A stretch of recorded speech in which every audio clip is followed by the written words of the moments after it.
Bonjour, alors dans cette vidéo, je vais vous montrer comment vous pouvez regagner en motivation éventuellement si vous l'avez perdu, donc pour le sport, pour le travail, pour l'école, pour toutes les applications possibles dans la vie. Alors le problème de manque de motivation, c'est un problème que connaît quasiment toute l'humanité, c'est-à-dire que tout le monde à un moment a des petits coups de pompe, tout le monde est démotivé pour faire quelque chose. Mais ce qu'il faut comprendre, c'est que il y a deux raisons principales à ça. Premièrement, il y a une raison biologique, c'est-à-dire que c'est pas forcément de votre faute. On va voir pourquoi. Et puis, il y a aussi un manque de planification. Si vous avez ces deux critères, si vous avez ces deux critères, donc biologique et manque de planification, vous avez forcément un problème de motivation. Et je vous explique tout de suite pourquoi. C'est parti, on y va. Alors, je vais vous expliquer ça en vous posant simplement deux questions. Essayez d'y répondre le plus sincèrement possible. Qu'allez-vous manger, par exemple, ce midi, ou qu'allez-vous cuisiner demain midi? Qu'allez-vous faire aujourd'hui après votre repas? Ou qu'allez-vous faire demain, par exemple? Alors, si vous êtes comme la majorité des êtres humains, la plupart des êtres humains sur la planète, eh bien, vous n'avez aucune réponse à une ou deux de ces questions. Pas forcément les deux, mais au moins une, vous n'avez pas de réponse. Parce que, en fait, vous n'avez pas vraiment envie de vous prendre la tête à vous poser des questions comme ça. Vous avez faim, vous mangez. Eh bien, c'est ça le problème de la motivation dans le sport, dans le travail, dans les études, c'est qu'on y va à l'envie. Eh bien, ça ne marche pas comme ça, la motivation. La motivation, ce n'est pas une histoire d'envie. C'est pas quelque chose qui est là et puis qui s'en va. Cette motivation, on doit la créer. Parce qu'on vit, en fait, dans une société où on a tout à portée de main. On a faim, par exemple, on va s'acheter un sandwich au bout de la rue. Mais est-ce que s'acheter le sandwich, par exemple, ou manger le sandwich, c'est la meilleure chose au niveau nutrition? Est-ce que, par exemple, regarder la télé et faire ses devoirs à la dernière minute, c'est la meilleure chose au niveau des études? Eh bien non. La meilleure chose, c'est de savoir exactement ce qu'on va faire et de mieux gérer son temps plutôt que de se laisser aller au gré de ses pérégrinations et puis de faire ce qu'on a envie. Donc maintenant, je vais vous montrer les étapes et puis des petits trucs en plus pour vous motiver, pour réaliser n'importe quel challenge, pour se motiver pour n'importe quel challenge, étape par étape. C'est parti, on y va. Donc la première étape, ça va être de définir une récompense ou un rêve à réaliser. Alors avoir la motivation ou ne pas avoir la motivation, c'est souvent une excuse qu'on utilise pour rester dans sa zone de confort. En fait, on se sert du concept de motivation, qui d'ailleurs n'existe pas, la motivation n'existe pas. Comme je vous l'ai dit, il n'y a qu'un manque de planification ou une histoire de biologie. Eh bien, on utilise la motivation comme une excuse pour rester dans notre zone de confort et ne pas faire ce qu'on a le plus besoin de faire en réalité. Ça s'explique par le fait que ce qui nous motive, c'est jamais une activité en elle-même, mais la récompense qui est associée à cette activité. Par exemple, quand vous décidez de maigrir, ce qui vous motive, c'est pas l'idée de faire un régime alimentaire ou de faire de l'exercice, par exemple. Non, ce qui vous motive, c'est la façon dont votre vie pourrait changer, par exemple, si vous avez un corps plus athlétique ou si vous perdez du poids. Donc la première étape va être des plus simples. Vous prenez une feuille et vous définissez un rêve à réaliser ou une récompense que vous voulez obtenir. Quelque chose qui est accessible ou qui n'est pas forcément accessible, mais l'idée c'est que ce soit quelque chose qui vous fasse, qui vous excite, j'ai envie de vous dire, que ce soit quelque chose qui vous donne envie d'aller le chercher. Donc voici quelques exemples assez courants. Je veux devenir riche, je veux avoir un autographe de Renault. Comment ça? Non, ne vous mentez pas vous-même. Vous le savez très bien que c'est ce que vous voulez le plus au monde. Je veux avoir mon bac. Je veux avoir une promotion au travail, par exemple. Je veux apprendre une langue, voilà, etc., etc. Pensez à la récompense que vous voulez obtenir. Par exemple, vous pouvez vouloir apprendre une langue pour, je sais pas moi, aller visiter tous les pays du monde, voilà, des choses comme ça. Ce que vous voulez obtenir n'a pas besoin d'être extraordinaire, ni même d'être quelque chose d'inaccessible. Ça peut même être une chose de la vie courante que vous n'avez pas encore eue. Par exemple, je veux aller visiter Venise, je veux aller visiter la Tour Eiffel, bon ça vous l'avez sûrement fait, mais vous voyez le principe, ça peut être des choses très très simples comme ça. L'important, c'est que ce soit quelque chose que vous pouvez visualiser. Faites un exercice de visualisation en imaginant ce que vous rêvez d'obtenir ou ce que vous rêvez de vivre. C'est ça le truc essentiel. Si vous êtes sportif, par exemple, imaginez-vous en train de gagner la course, en train de recevoir le trophée. Voilà, ça c'est votre rêve, c'est la récompense que vous voulez obtenir. Mais en elle-même, elle n'est pas suffisante et c'est ce qu'on va voir tout de suite dans l'étape numéro 2. C'est parti, on y va. Donc une fois que vous avez défini donc votre rêve, votre récompense, l'idée ça va être de formuler un plan pour attraper ce rêve, attraper cette récompense. Alors on appelle souvent cette étape, un peu de manière biaisée, la définition d'un objectif. Mais tous les objectifs en fait ne sont que des plans destinés à poursuivre un ou plusieurs rêves. Alors cette étape, c'est pas difficile. Vous prenez une feuille et c'est comme dire, par exemple, vous écrivez « je vais aller courir tous les matins » si votre rêve est de devenir, par exemple, un champion de marathon, par exemple, un grand marathonien. Ou d'écrire « je vais vendre 1 million de produits pour devenir plus riche », par exemple, pour devenir riche.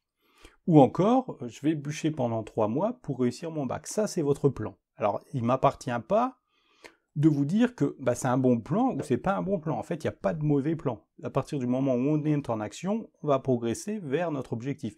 Même si c'est que de 0,01%, on va progresser vers notre objectif. L'important, c'est que ce plan met en action votre motivation originelle, j'ai envie de vous dire, qui est simplement « j'ai envie d'une grande récompense, maintenant je fais un plan pour aller vers cette récompense ».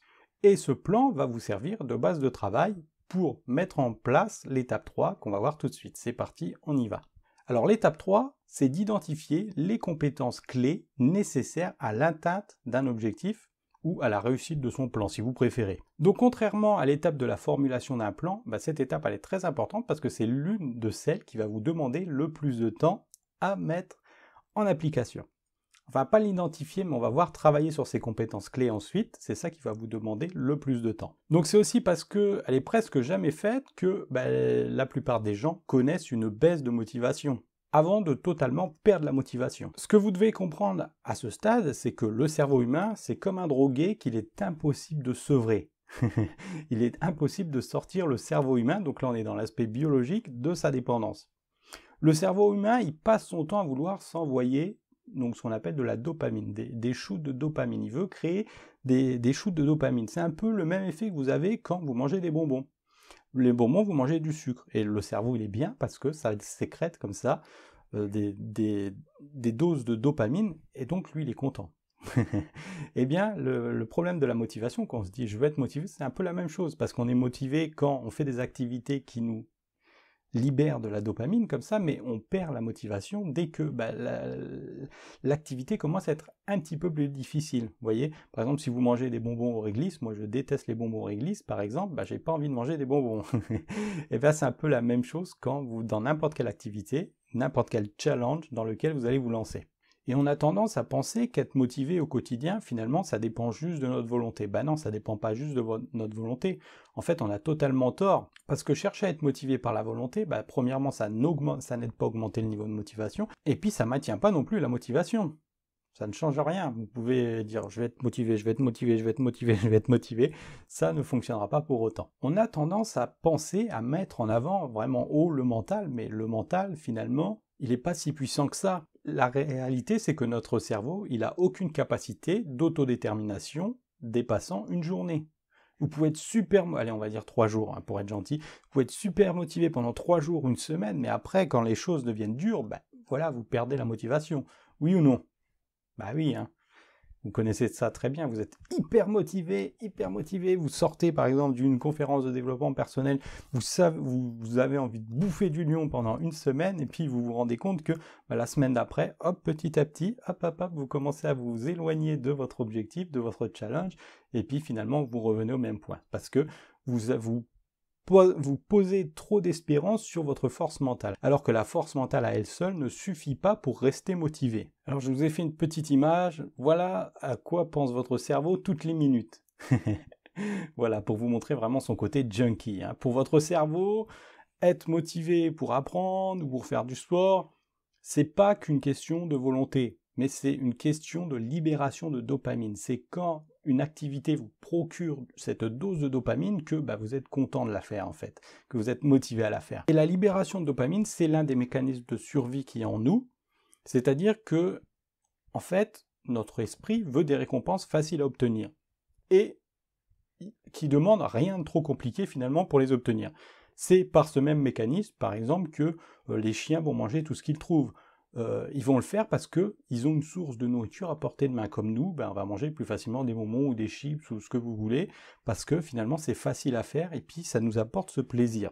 Contrairement à manger des légumes ou manger des épinards, par exemple. Vous voyez ? Pourtant, les épinards sont meilleurs pour la santé. Et si les chiens ou nous, par exemple, mangeons cette énergie, cette nourriture, bon, appelez ça comme vous voulez, c'est par plaisir, mais c'est aussi par peur d'un futur incertain. Voilà, on veut jouir tout de suite dans le présent, si vous voulez. Et dans la vie, on agit de la même manière qu'un chien, c'est-à-dire que on avale tout ce qui nous fait nous sentir bien rapidement. Que l'on parle d'émotions, que l'on parle de nourriture, que l'on parle de discours, que l'on parle de mensonges, qu'on parle d'activités, de loisirs, on va avaler ce qui nous fait nous sentir bien tout de suite dans le présent, même si c'est mauvais pour nous. Et c'est cette recherche perpétuelle de dopamine qui fait que, en fait, nous sommes mal préparés pour atteindre les objectifs que nous pouvons nous fixer. Et évidemment, les objectifs qui sont associés à une plus grande récompense, ça va être des objectifs qui sont, difficiles pour lesquels il va falloir avoir une motivation d'enfer. Par exemple, il est très rare que les personnes aient un plan sur 2 ans. Il est très rare que les personnes se disent « bon voilà, je vais travailler dur pendant 2 ans pour obtenir quelque chose ». Non, les gens vont aller vers le plus facile. Et c'est pour ça que, par exemple, les méthodes miracles fonctionnent. Et qu'il y a des gens pour y croire. C'est simplement parce que, voilà, on vous promet une récompense facilement, simplement si, par exemple, vous achetez un produit. Eh bien ça, sachez, mes amis, que ça ne fonctionne pas. Ça ne fonctionne pas dans la réalité. Dans la réalité, si vous voulez obtenir quelque chose de valeur, eh bien, ça va vous demander beaucoup de temps, beaucoup d'efforts, beaucoup de difficultés, beaucoup d'obstacles et beaucoup de travail, évidemment. Mais même en sachant ça, des fois, moi je le sais, mais ça ne m'empêche pas d'être curieux quand même à travers, par exemple, des mécanismes comme ça, des idées comme ça, parce que je suis moi aussi à la recherche de cette dopamine sans arrêt. Le problème, c'est que les objectifs de valeur, ceux qui vont vraiment nous faire avancer, eh bien, ils ne libèrent de la dopamine qu'une fois qu'on les a terminés. Par exemple, devenir champion du monde, je sais pas moi, gagner 1 million d'euros, par exemple. Voilà, vous voyez? Et ça ne dure qu'une fraction de seconde, en fait. C'est aussi ça le problème. C'est-à-dire qu'en fait, quand on met en avant comme ça les résultats, eh bien, on se rend pas compte que, en fait, tout n'est qu'effort et souffrance pour parvenir à un résultat. Et ce résultat, c'est se changer soi-même. Donc si vous faites du sport, par exemple, le résultat, c'est de vous changer vous-même. Mais la récompense, elle va durer 1 semaine. D'accord? Vous allez vous sentir bien de manière générale, mais la récompense va durer 1 semaine. Le moment de gloire, j'ai envie de vous dire, le moment où vous allez jouir, va durer qu'1 semaine.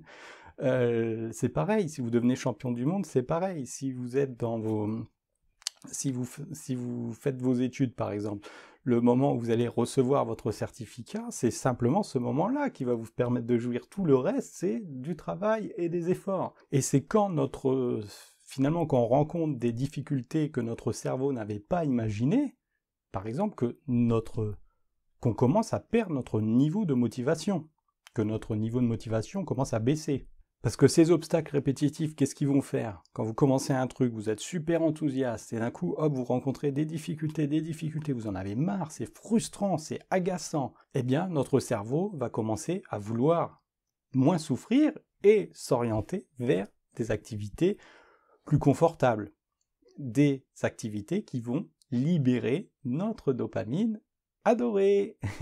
Alors c'est exactement la raison pour laquelle les fast-foods existent, que les gens ne cuisinent pas, que les programmes de divertissement ont plus de succès, par exemple, que les programmes, par exemple, culturels, et que 80% des gens n'aiment pas leur travail. Parce que c'est pas marrant. Et c'est aussi pour ça qu'on abandonne un régime après quelques semaines. Parce que, en fait, les gens, ils ont un super rêve, un super désir, super grand, mais le plan des gens pour l'obtenir, il est rikiki.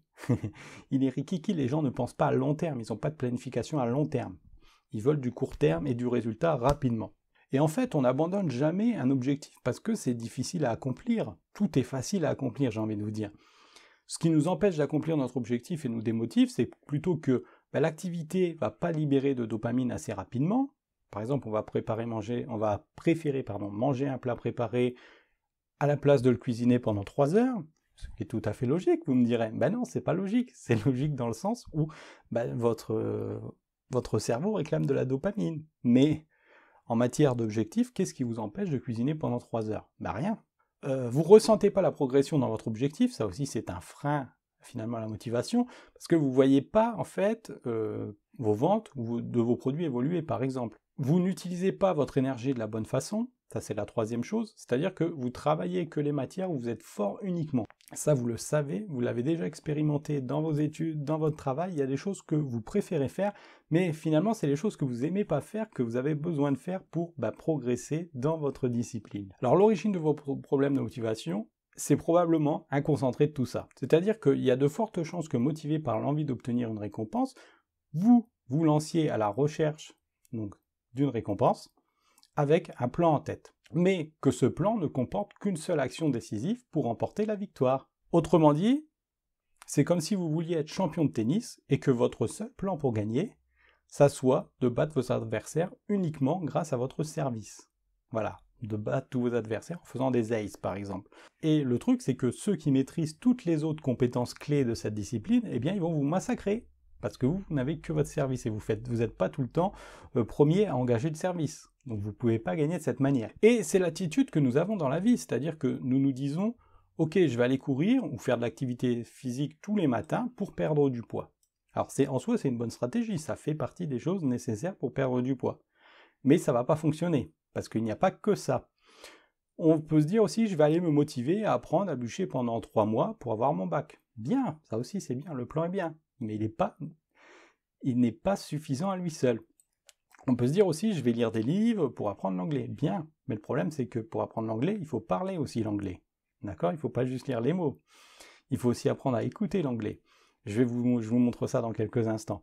Et puis, on va se dire, par exemple, je vais faire plus d'heures au travail pour avoir une promotion. Donc tous ces plans sont bons, mais ils ne prennent pas en compte le fait que pour devenir un maître dans un domaine, aussi simple qu'il soit, il faut au minimum maîtriser 3 à 10 compétences clés. C'est pareil dans les arts martiaux, par exemple. Il y a des mouvements de base qu'il faut absolument maîtriser pour maîtriser tous les autres. Donc, par exemple, les personnes qui apprennent l'anglais, ils vont avoir tendance à se focaliser sur une seule compétence.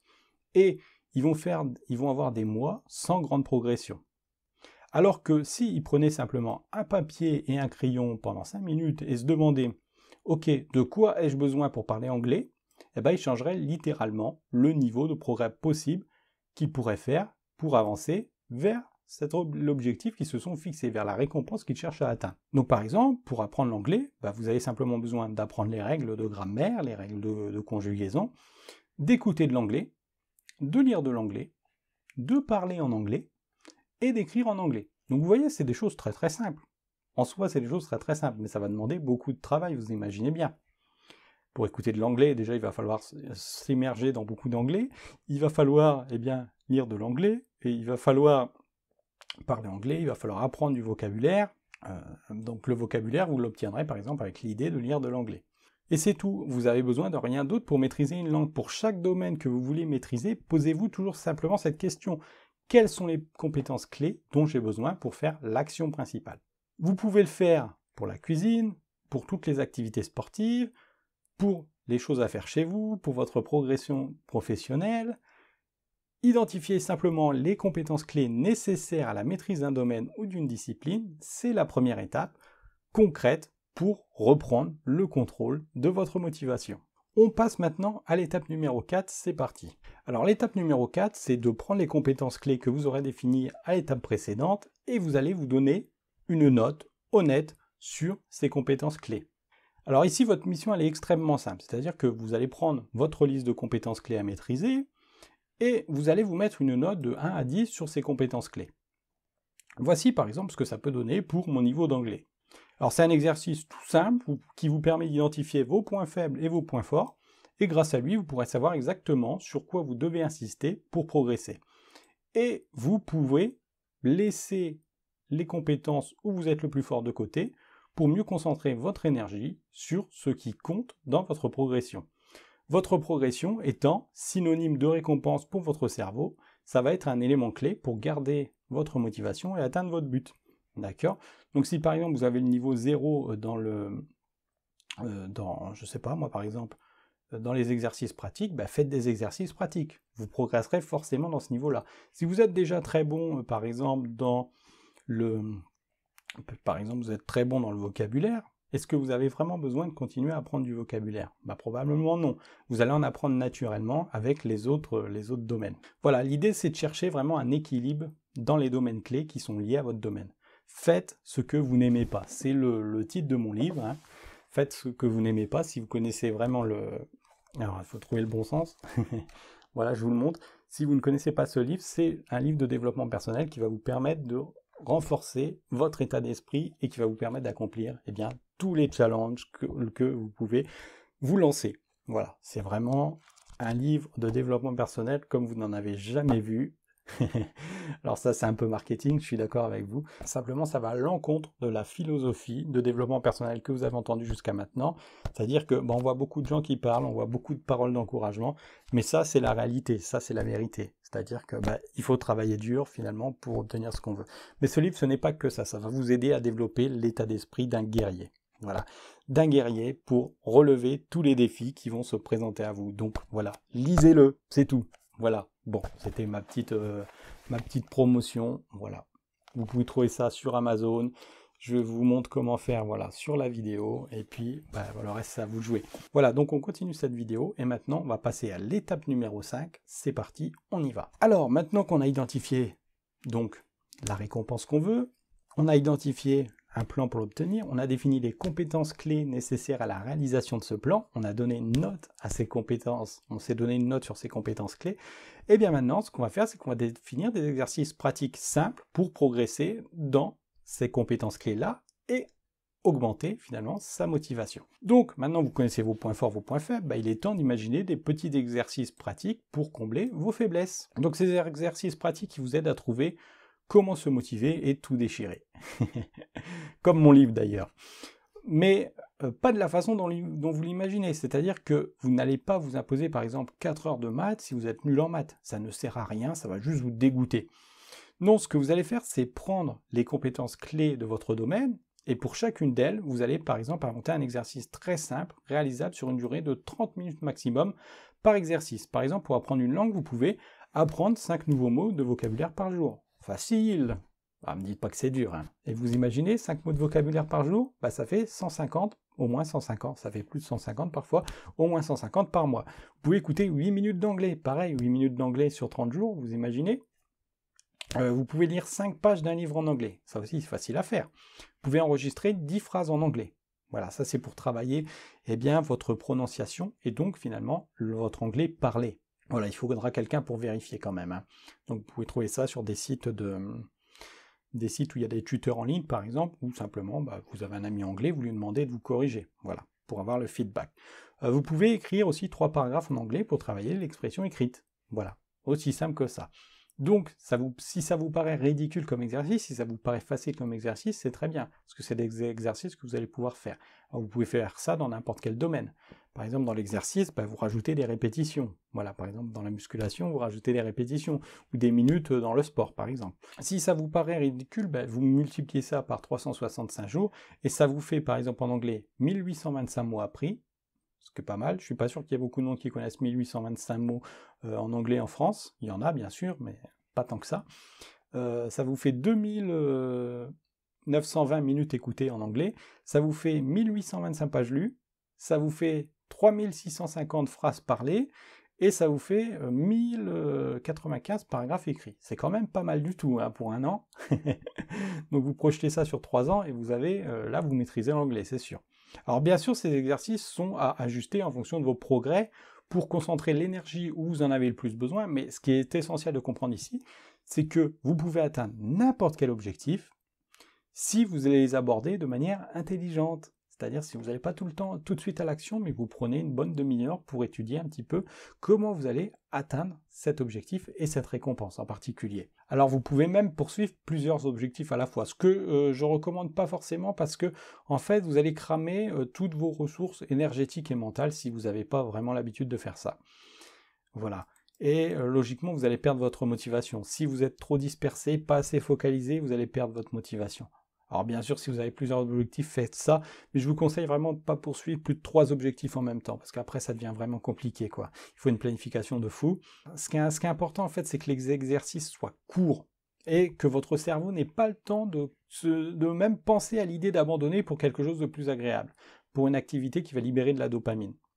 Parce que le cerveau, lui, il n'est pas motivé par des objectifs complexes, par des récompenses à long terme. Lui, il veut du court terme, en fait. Il veut des accomplissements, il veut des progressions rapides dans votre vie, ou dans votre pouvoir personnel, ou dans votre réputation. Bref, comprenez ce que vous voulez. Lui, il veut un sentiment de bien-être, il veut être bien tout le temps. Le problème, c'est que pour progresser, on n'est pas bien tout le temps, c'est même dans la difficulté qu'on progresse. Et en comblant vos faiblesses, finalement, avec ce genre de petit exercice, vous lui donnez la liberté d'avoir le sentiment de progresser sans en faire trop. Il adore ça. Alors moi, un petit truc que j'utilise pour faire ça, c'est simplement, voilà, j'utilise, hop, un petit sablier comme ça, hop, 30 minutes, c'est parti, je fais un truc que je n'aime pas. que je n'aime pas, et au bout de 30 minutes, il est fait, parce qu'au bout de 30 minutes, on n'a pas le temps de se dire, bon, au bout de 15 minutes, on peut se dire, bon, ça commence à me les casser, mais voilà, on se dit, bon, allez, on pousse un petit peu l'effort, et voilà, hop, 15 minutes de plus, ça va aller. Ok. Et donc si vous voulez faire plus, c'est pareil, vous prenez ça plié, hop, vous faites vos 30 minutes, et puis bon, si vous voulez rajouter 10 minutes, allez-y, pas de problème. Voilà. Vous pouvez même faire ça avec 15 minutes, si 30 minutes c'est trop dur pour vous, puis après vous montez progressivement. Voilà, et donc maintenant on va voir l'étape 6, c'est parti, on y va. Alors l'étape 6, c'est de prendre l'habitude d'avoir des habitudes. Alors vous l'avez maintenant compris, pour réussir à atteindre vos objectifs, l'essentiel c'est de bien répartir l'énergie que vous allez dépenser. Et pas forcément d'en faire trop d'un coup, mais plutôt d'en faire petit à petit sur une très très longue durée. Et pour ça, il faut prendre l'habitude d'avoir des habitudes. Alors en général, une bonne habitude ou une mauvaise, c'est une action qu'on va répéter parce qu'elle libère de la dopamine. Les mauvaises habitudes pour nous, elles ont tendance à être des choses faciles, qui vont libérer de la dopamine rapidement. Et les bonnes habitudes, ça va être des choses difficiles qui vont en libérer bien plus tard, ou pas du tout. Voilà. Ils vont libérer pendant un court moment, je vous ai dit, pendant le court moment de succès, mais tout le reste, ça va être de la douleur, quoi. Et comme vous pouvez l'imaginer, personne ne se pose la question de savoir comment se motiver quand il est question de faire des choses plaisantes ou agréables. C'est-à-dire que le manque de motivation ou son déclin, il arrive toujours quand les choses se compliquent par rapport à ce qu'on avait imaginé. Et le tout, comme on ne peut pas lutter contre nos instincts de survie, notre biologie en fait, qui, je vous le rappelle, est un junkie du plaisir, lui il cherche sans arrêt de la dopamine dans les choses autour de nous, c'est qu'on va devoir trouver un équilibre entre plaisir et souffrance dans notre vie et dans la poursuite de nos challenges. Alors pour ça, je vous conseille de vous fixer un minimum de temps de travail sur les compétences clés dans lesquelles vous voulez vous améliorer. C'est-à-dire que, comme je vous ai montré, vous prenez un chrono ou un sablier, et puis vous vous obligez à passer un minimum de temps pour progresser dans cette compétence clé en particulier. Par exemple, pour les mathématiques, vous pouvez faire ça tous les jours. Moi, je déteste les mathématiques. Eh bien, vous pouvez vous dire, voilà, pendant un quart d'heure, je fais des mathématiques. Pendant 30 minutes, je fais des mathématiques. C'est facile à faire. C'est moins contraignant qu'une liste de tâches à faire, mais c'est diablement efficace sur la durée, parce que si vous sautez jamais un seul jour, et ça c'est essentiel pour progresser, même quand vous n'en pouvez plus, eh bien vous allez forcément progresser au bout d'un moment. Voilà, même si vous progressez de 0,05%, imaginez, déjà 0,5% c'est énorme, hein. Même 0,001%, vous allez au bout d'un moment vraiment progresser. Donc, par exemple, vous pouvez consacrer 30 minutes d'écriture à un article, d'écriture d'un livre. Par exemple, si vous consacrez 30 minutes d'écriture d'un livre par an, par jour, par an, à la fin de l'année, vous avez un livre. Voilà. Vous pouvez courir 30 minutes par jour, par exemple. Voilà. Alors, l'idée, c'est vraiment de se lancer dans le truc, hein. Alors, je vais vous expliquer pourquoi après. Et vous pouvez, par exemple, consacrer 30 minutes de votre journée à chercher des nouveaux mots de vocabulaire. Formidable façon d'apprendre du vocabulaire, par exemple. Donc cette technique, ça permet de stimuler la motivation, ou plus exactement de ne pas être dépendant de votre cerveau pour être motivé ou garder votre motivation. Parce que la clé, elle est là. C'est ne pas faire les choses parce qu'on est motivé, simplement faire les choses parce qu'il faut les faire. On façonne d'abord nos habitudes, puis nos habitudes nous façonnent. C'est ça le truc. Alors la plupart du temps, comme ce minimum sera très faible, n'oubliez pas qu'on a tendance à vouloir en faire moins, voilà, pour tout de suite aller vers une activité qui va nous donner cette dopamine, eh bien vous serez tenté d'en faire plus, voire d'exploser le chrono minimum. C'est par exemple, quand vous vous lancez dans un objectif, vous avez déjà ressenti ça, vous voulez le terminer le plus rapidement possible pour vous ne plus souffrir finalement, et puis d'aller faire quelque chose de plus agréable. Mais le truc, c'est que plus l'homme remplit son assiette, moins il a faim. Donc vous devez résister à cette envie, car le but de cette étape, c'est de vous discipliner de manière à ce que le cerveau n'ait ni le temps d'aimer ce que vous faites, ni le temps de détester la souffrance associée à cette tâche. C'est pour ça que le principe des 30 minutes fonctionne très bien. Si 30 minutes c'est trop pour vous, passez à 15.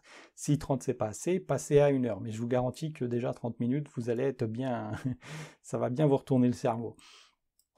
Et ça le cerveau ou vos muscles, hein, si vous faites de l'activité physique, par exemple, 30 minutes, c'est bon. Hein. Vous chronométrer, ça permet aussi de délimiter le temps de travail et de récompenser votre cerveau avec des doses de dopamine pendant les moments de pause. La motivation principale d'un travail, donc, c'est d'obtenir une récompense ensuite.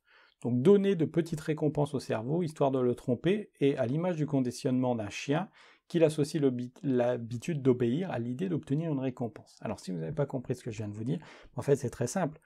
Vous faites une activité, et après cette activité, vous vous récompensez. Ça peut être simplement de manger un bonbon. Voilà. Vous associez en fait l'effort à une récompense. Comme on faisait finalement quand vous étiez enfant. Vos parents vous disaient, voilà, si t'es sage, t'auras ça. Eh bien, c'est exactement le même principe, mais pour les adultes. Et si je veux en faire plus que ce que j'avais délimité? C'est une question que vous pouvez vous poser. Et si je veux en faire plus? Qu'est-ce que je fais? Eh bien, déjà, je ne vous le conseille pas forcément, parce que c'est pas forcément une très très bonne idée, surtout si vous allez au-delà du double, c'est-à-dire que si vous passez plus d'1 heure par exemple, là c'est un vrai problème parce que vous allez commencer, alors le mécanisme, c'est un peu ça le mécanisme de la dopamine, c'est que même s'il y a un truc qu'on n'aime pas au début, bah à force de le faire, on y prend goût en fait, et vous allez, hop, voilà, avoir une énorme dose de dopamine, c'est-à-dire si vous faites ça pendant 3 heures par exemple, ça va être génial, mais bon, comme en même temps c'est difficile, le lendemain ce qui va se passer c'est que vous n'aurez pas envie de recommencer le truc, vous voyez? Donc c'est pour ça, vous préférez petit quand même que très très gros, que des grandes durées d'effort, parce que ça va pas forcément vous aider dans l'atteinte de vos objectifs.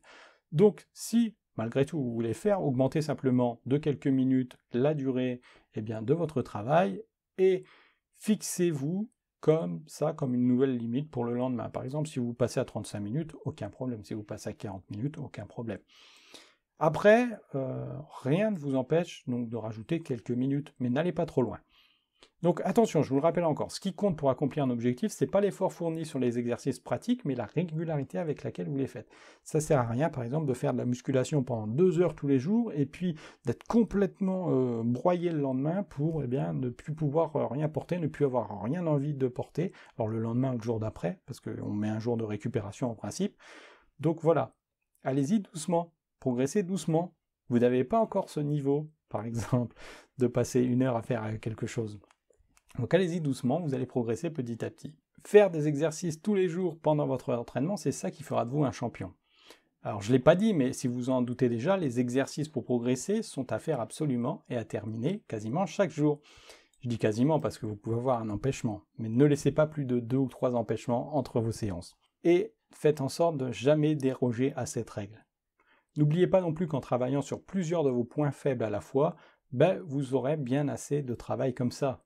Voilà. Si vous avez 5 ou 6 compétences clés, ça fait déjà énormément de travail. Alors, et si votre challenge est dans un domaine qui demande beaucoup de temps, comment vous faites? Eh bien, en fait, ça ne change rien, parce que l'objectif, c'est justement pas d'atteindre votre grand objectif. Donc, par exemple, si vous faites du saut à la perche, l'objectif, ça ne sera pas forcément d'atteindre 6 mètres de haut, donc maintenant, c'est pas ça, 6 mètres 15 ou 6 mètres 18, je ne sais plus, pendant votre entraînement. Non, l'objectif, c'est de travailler les compétences clés que vous avez besoin pour atteindre cet objectif, d'accord? Donc, alors moi je les connais pas, hein, je les connais pas les compétences clés, mais ça peut être par exemple de renforcer ses jambes, de renforcer ses bras, voilà, de renforcer son agilité. Alors je dis peut-être des bêtises, hein, je connais pas du tout ce domaine, donc voilà, je peux pas identifier les compétences clés. Il faudrait que je demande à un perchiste. Bon, c'est la même chose. Ce que je veux simplement vous faire comprendre, c'est que c'est la même chose si vous faites un marathon ou si vous êtes triathlète. Vous n'êtes pas obligé de courir, nager ou de faire du vélo tous les jours, à chaque entraînement. Vous pouvez espacer chaque discipline, vous pouvez travailler sur chaque discipline. Donc si vous ne connaissez pas, la nage, la course à pied et le vélo, c'est les 3 disciplines clés d'un triathlon. Alors, ce que vous pouvez faire aussi, c'est planifier une grande épreuve à passer chaque semaine, pour voir si vous avez progressé en fait. C'est à ça que servent les tests, c'est à ça que servent les examens, c'est savoir si vous avez en fait la compétence, la qualification requise pour accomplir une certaine tâche, un certain type de tâche. Donc n'hésitez pas à vous faire des tests vous-même quand il n'y a pas de compétition, quand il n'y a pas d'épreuve. D'accord? Si vous êtes un grand sportif, par exemple, faites un marathon pour vous tout seul. Comme ça, vous verrez ce que vous avez mis en pratique chaque semaine et vous verrez si finalement vous allez progresser. Il ne faut pas avoir peur de ça, il ne faut pas avoir peur de voir aussi qu'on n'a pas progressé, par exemple. Ça va nous permettre en fait de corriger notre entraînement. D'accord? La planification de l'effort qu'on met dans une activité. D'accord? Donc par exemple, si vous êtes étudiant, voilà, faites déjà des bacs. Faites déjà des épreuves, alors ça peut être autre chose, hein, que je dis bac, mais ça peut être d'autres épreuves. Faites déjà des épreuves comme si vous étiez déjà en train de faire l'épreuve finale, d'accord? Vous n'allez pas forcément la réussir, c'est pas grave. L'idée, c'est de se préparer à faire l'épreuve la plus difficile possible qu'on peut faire. Donc il y a aussi d'autres techniques pour se motiver, mais je crois que on a fait le tour le plus essentiel. Donc cette idée de motivation, c'est extrait de ce livre. Donc voilà, si ça vous a plu, je vous invite à lire tout le livre parce que il y a tout un côté comment gérer sa petite voix. Vous savez, cette petite voix qui vous empêche d'accomplir vos objectifs, qui essaye de vous décourager, qui n'est pas traité dans cette vidéo. Et puis ce livre va vous permettre de mieux comprendre ce phénomène et aussi d'avoir une motivation de fou. Voilà, donc je m'arrête là pour aujourd'hui, puis pour le reste, je vous dis à très vite. Allez, salut!